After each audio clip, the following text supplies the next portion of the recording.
Соединетите американски држави се зафатени од бран протести против убивањето на афроамериканците од страна на полицијата по неодамнешните убиства во Минесота и Лузијана.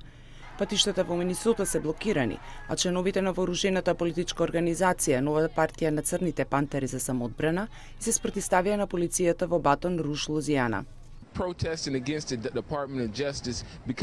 Протестираме против Министерството за правда, бидејќи нивните политики влијаат на афроамериканците. Жалиме што беа убиени полицајци, но и многу црни луѓе беа убиени исто така. Не е фер третманот кон црните луѓе. Имаме црн претседател, но тоа не е доволно. Бараме поголеми промени. Ова е кулминација на она што се случува со децении, велат засегнатите лица.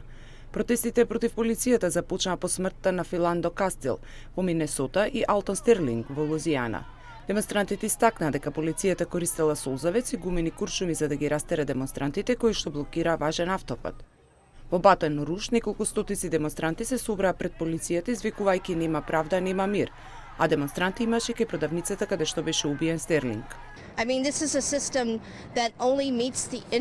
Ова е систем кој ги задоволува интересите на владеачките сили. Сега е време луѓето да излезат на улиците и да протестираат против овие убиства кои траат со години. Луѓето се уморни од тоа и се бесни. Тие сакаат правда.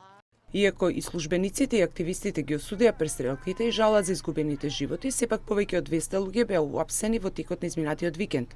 3 земји ги предупредија своите граѓани да бидат внимателни кога ги посетуваат градовите во САД во кои се организирани протести.